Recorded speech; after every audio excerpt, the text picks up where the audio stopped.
kwa sababu yeye amekuwa suluhu katika maisha yetu. Tumepata suluhu ya kupatana na Mungu, tumepata suluhu ya kukubalika kwa Bwana, tumepata suluhu ya kufika hata mbele za Bwana na kujieleza kupitia suluhu ya Yesu Kristo. Hii ndio imefanya suluhu ya kutusababisha sisi tuwe huru machoni pa Bwana na tufanyike watoto wa Bwana. Haleluya!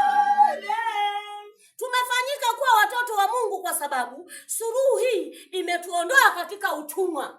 Tulikuwa tumejaa dhambi, tukajaa hofu na tukawa watumwa wa dhambi, lakini kupitia suluhu ya Yesu imetuondoa kwenye utumwa, imetupeleka kwenye uhuru. Tumekuwa huru kweli kweli, maana hatuna jambo lingine ambalo linaweza kututatiza, kwa sababu uhuru wa Yesu umetusababisha sisi tufanyike kuwa huru kweli kweli, na hatuna jambo lolote ambalo litatuweka tuwe na mashaka wala tuwe na wasiwasi. Hakuna wasiwasi, kwa sababu suluhu ya Yesu imetufanya nasi tuwe majasiri, tuwe watu mashupavu ambao tunaweza kuihubiri Injili. Lakini unawezaje kuwa suluhu? Ni kuiacha dhambi. Bwana Yesu asifiwe sana. Ni kuyaacha makosa, ni kuacha uovu. Tujifunze kufanya mazuri, kwa sababu yeye aliyeleta suluhu anatufunulia siri. Maana anasema neema ya wanadamu iwaokoao wanadamu imefunuliwa, nayo inatufundisha kukataa ubaya wa kila namna.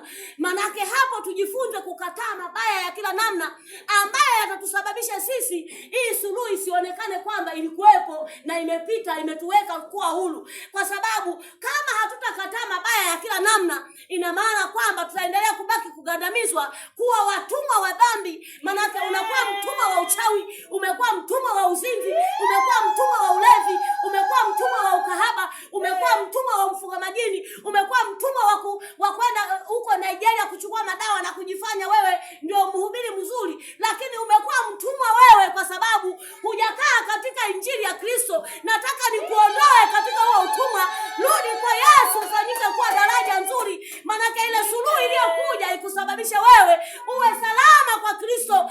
Acha uovu, mrudie Bwana, jifunze kufanya mema siku zote, ondoka katika huo utumwa. Manake tulipokuwa watumwa, tulikuwa watumwa wa dhambi kweli kweli, na tulikuwa na hofu ya mauti, lakini kupitia Yesu Kristo anapoleta suluhu imetufanya sisi tuwe nini? Tuwe huru. Ameniweka huru. Ameniweka huru. Ameniweka huru.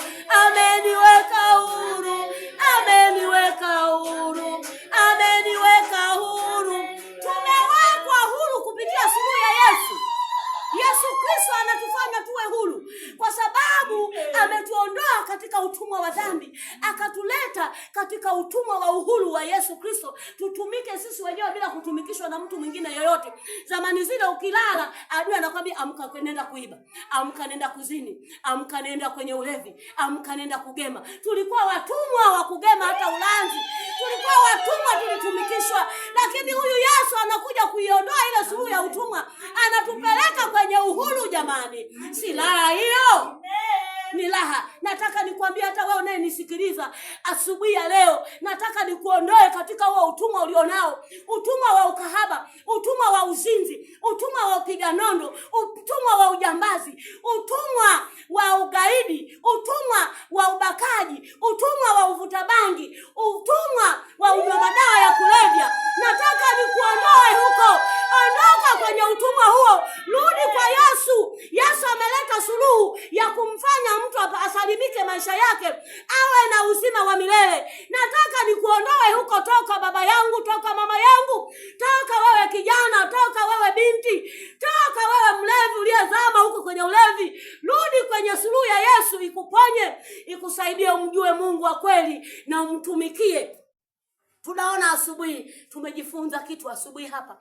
Tuna kipindi cha uijue Injili. Tumeona masomo mengi yakitufunulia, tukijifunza kwa habari ya kumtumikia Mungu, kwa habari ya kutoka katika maombolezo na kurudi katika uhuru wa Yesu Kristo. Tulikuwa waombolezaji maana tulikuwa tuko katika dhambi, hatufai, hatueleweki, lakini kupitia Yesu analeta suluhu, anatuondoa katika yale maombolezo na katika ule utumwa, anatupeleka kwenye uhuru wa Mungu. ili kusudi tukae katika uungu wa kweli. Sasa nataka nikwambie ndugu yangu, yeye aliyeleta suluhisho la majaribu, suluhu ya majibu yako, anataka uishi kwa uaminifu. Anataka ufanye suluhu na wewe. Anataka uchukue maamuzi na wewe. Anataka utoke katika kujaribiwa kwako. Kusudi lake alitaka kwamba aweze kuponya hata hao wanaojaribiwa. Ndio maana alileta ile suluhu. Manake majaribu ni mengi yanaweza kuwepo. Sasa misukosuko mingi unaweza kupitia. Lakini nataka nikuambie, lipo jibu moja la Yesu Kristo mwenye kuleta suluhisho hilo. Ana uwezo wa kukukomboa, ana uwezo wa kukuondoa katika hiyo suluhu ya utumwa wa dhambi na kukupeleka katika uhuru wa kweli. Nataka nikuondoe mchana wa leo, wewe baba yangu naye nisikiliza, na wewe mama yangu naye sikia sauti hii. Nataka nikuondoe wewe kijana unayebaki katika utumwa wa ukahaba au uzinzi, tamaa mbalimbali, na wewe binti uliyejaa tamaa mbalimbali. Nataka nikuondoe katika hiyo suluhu. Uondoke katika huo utumwa. Rudi katika suluhu ya Yesu yenye kukuponya na yenye kukufanya kuwa salama. Haleluya. Anasema kwamba